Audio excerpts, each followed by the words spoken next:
What's up guys, Cooper Carter here for G66, and on this week's Fractal Friday, by popular request, I'm gonna take you deeper inside the live FM9 preset that I showed you guys last week while I was on the road.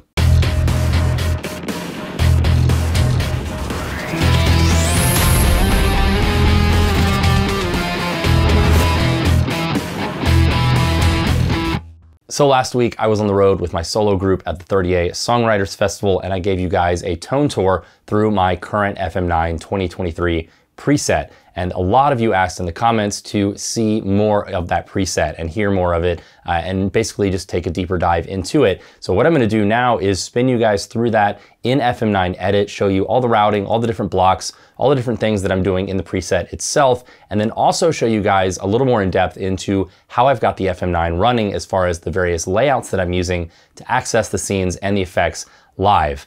Okay, so here it is, my current 2023 live FM9 preset as it stands here in January. It's January 20th. So I just got back from that little run of dates and I'm pretty happy with where it's standing right now. If you guys haven't watched the tone tour video I did last week, I do encourage you to check that out. It's a little more visually interesting probably since I am on stage and actually playing. But here, for the guys who wanted to see exactly what's going on in the preset, here it is. There's no real tricks here. If you've been a part of my masterclass, any one of them, the Aspects 3, FM9 or FM3 masterclasses, you'll know that I'm a big fan of using the send and return blocks here to extend the amount of space that you have on the grid on this left side here, so you don't have to run it all the way across and then have to scroll if you ever need to do any manual editing on the front panel of the unit. You have it all right here on this left side, and it keeps it a little more compact. I'll just start at the very top here. Scene 2 is what I default to because it is this AC20, which I live on most of the night.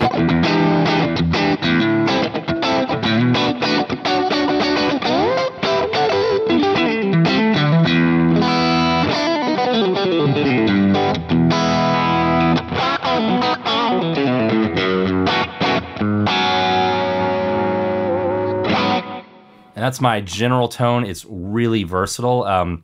It cleans up really nicely if I lower the volume knob. And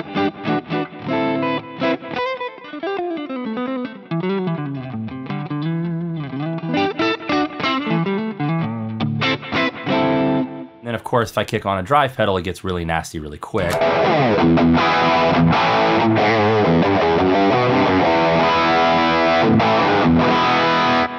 So that's my amp that I live on most of the time. Now the reason I have it on scene 2 though, is because I do like to go up in gain generally across scenes. So this first scene is my band commander amp. Super clean, very spanky.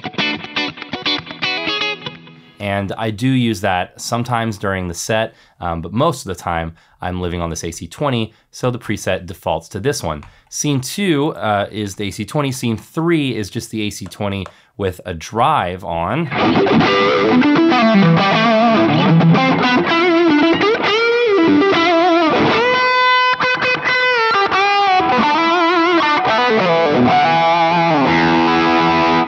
And I do have 4 different drives in this block, which I can switch with a channel button on the FM9. I've got this 808. On channel B, I've got a 3-knob tube drive. Really nice for leads. On channel C, I've got a jam ray.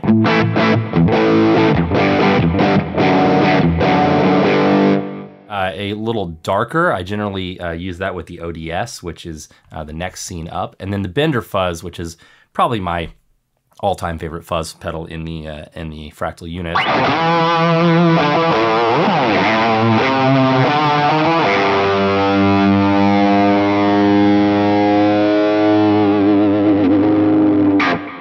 Tons of fun there. So again, this lead is just the AC20 with that drive on, and then I've got a different delay here. So if we go down to scene 2, you'll see I'm on channel A. And that's just an analog stereo with a 205 millisecond time right now because it's a dotted 8th note, but I do have a tap tempo on my FM9, so I can change that tempo.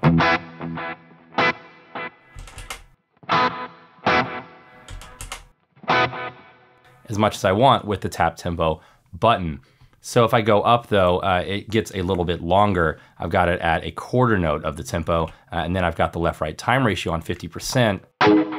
So I do get some ping-ponging there. I keep the mix pretty low here, so it's kind of subtle, and then I also have a little bit of ducking on this rhythm here. I've got some ducking turned on so that when I'm playing, you don't really hear the delay. But when you stop playing, it immediately lets up. It's got a quick release there, and you hear the delay trails come out. So that can really be nice for adding some space, but not muddying up your tone. My 4th scene is the ODS lead, and this is a big boy. This is the ODS HRM mid.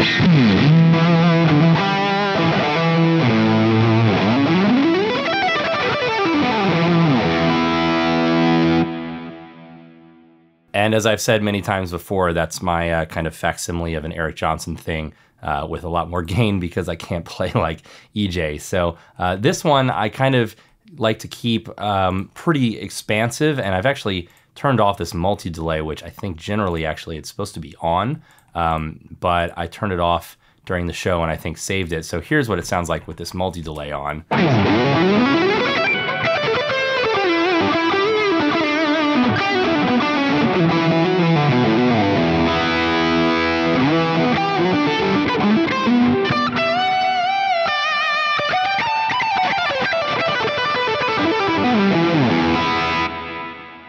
Really cool sound there. So I've got the multi-delay, I've got the ambient stereo delay with a little bit higher mix, and then this reverb changes from the small cathedral with a mix of 10 and a time of 2.5 to the small cathedral with a time of 3 and a mix of 13 or so. That just opens it up a little bit. So this is about as big as I ever want a lead to be. And if I wind the tempo down a little bit, it gets very expansive.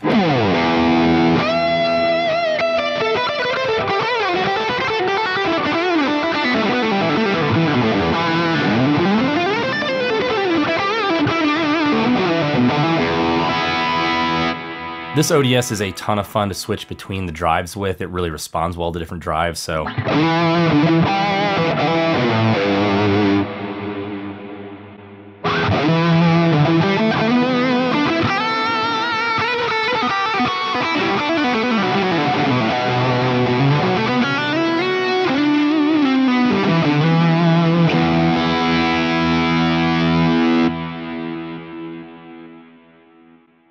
The Bender fuzz is obviously a little more vintage and fuzzy, of course. The 808 is a little more directed. If I ever need to do any kind of faster playing and I really want it to be accentuated, I'll kick over to that.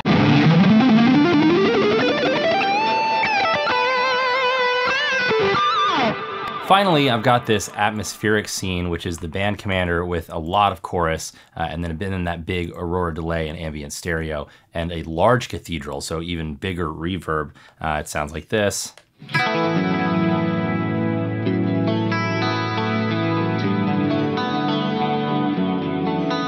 Really beautiful sound there, and I do like to use that a lot for the introductions to songs and just kind of interstitial stuff to get a vibe going. I have a lot of fun, and I spend a lot of time on that scene when I'm just playing by myself too. One really key thing in this preset for the clean sound is this dynamic comp. The compressor is dialed in to really get a nice snap. Obviously, that's way too much ambience for a funk thing, but if I go up to this first scene here, I can get more of a kind of funky, accentuated clean. But it's fantastic for getting a lot of snap out of notes too on this kind of stuff. Like.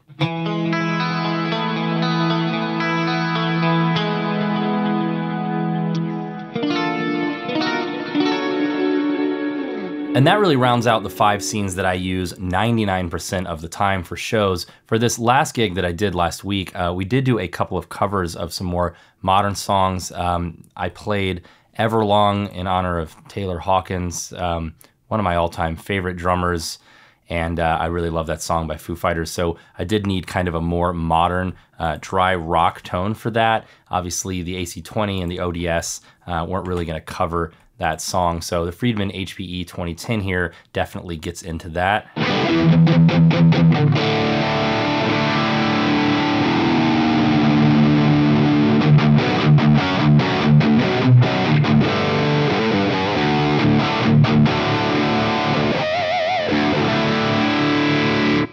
And that's just, again, the Friedman HPE 2010. And I should note that I'm running all of these amps into the same cab mix here. I've got a 412 TV mix from Mika Logren, and then a 412 Rumble based on a Dumble cabinet with a 57, and I've got these slightly panned left and right. I am a big fan of using the same cabinet IRs across an entire live preset scenescape because I do think it adds a little bit of sonic continuity.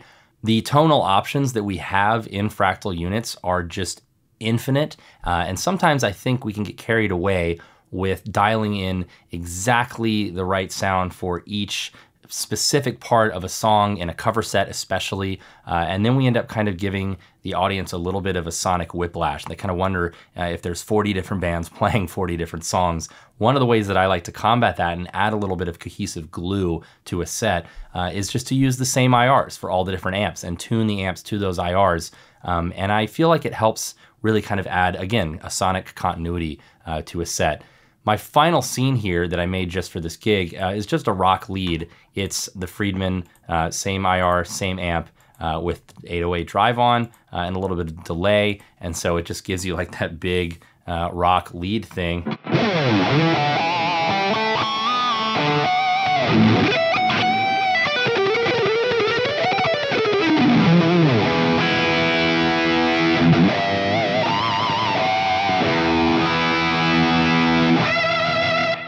Big ass modern rock lead. So those are the 7 scenes that I had out for that show, but again, I really only use 5 for most of my playing. Now, of course, I do also have some effects here. The pitch block is used for the virtual capo, so I can just tune down a half step if I need to. And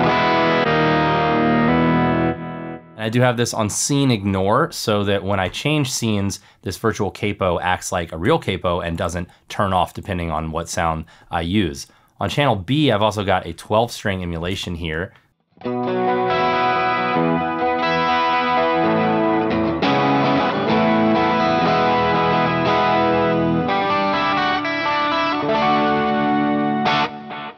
And that also is on scene ignore, so it carries across scene changes.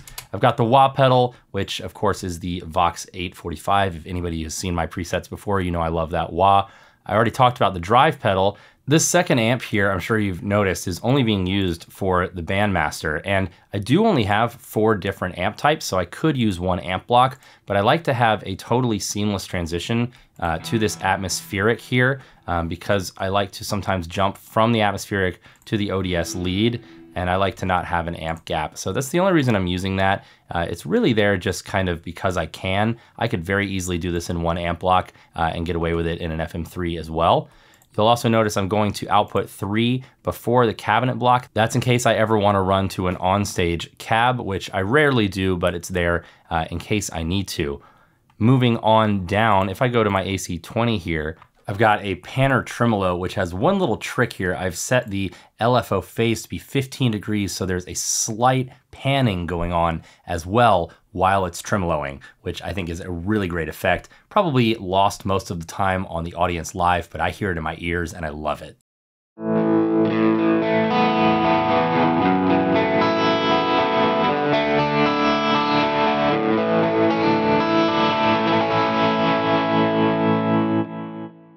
I've got a flanger, which if you watched last week's video, you'll know I use for one measure during my set on this ODS.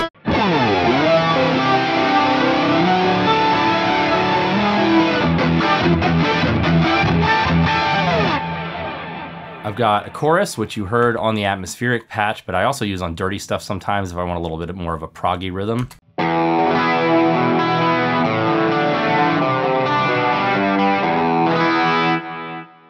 I've got a rotary block, which I really love. And then if I switch to channel B, it'll actually spin up to a much faster rotary.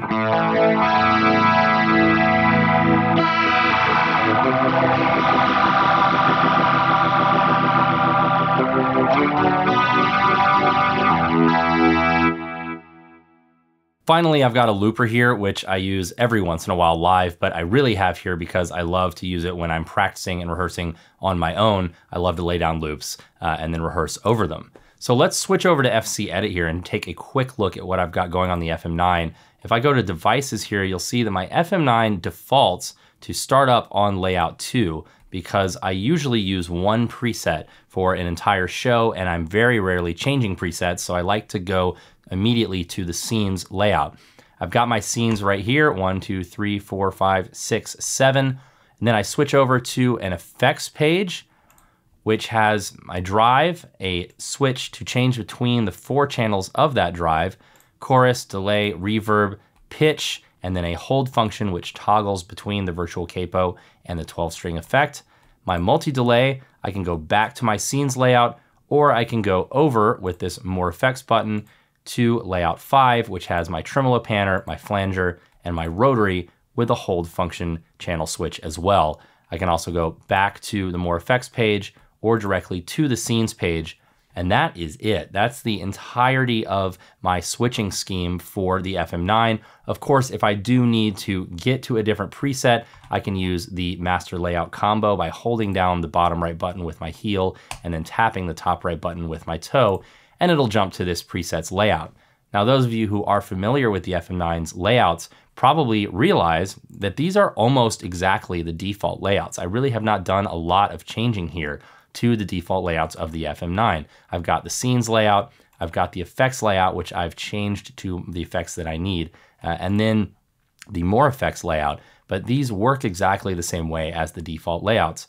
I've also got my looper here if I need it, which I can get to with the master layout combo as well. So I hope you guys enjoyed this tour through my current FM9 preset. This is something that's kind of always evolving, but has pretty much stayed the same in the broad strokes for a very long time now. Like I said earlier, I did make a couple changes to the preset and additions for this one gig, and I'm really liking the modern amp to have kind of there as a little, effect trick if I do need to cover that type of stuff in this one preset. If you guys enjoyed this video, please do make sure to subscribe to G66's channel, give this video a thumbs up, and let me know what you'd like to see in a future Fractal Friday in the comment section below. And as always, if you guys want to get the absolute most out of your Fractal unit, whether that's the Axe 3, the FM9, or the FM3, make sure to visit classes.coopercarter.com for the complete Fractal Audio Masterclass series. And I will see you guys next week on Fractal Friday.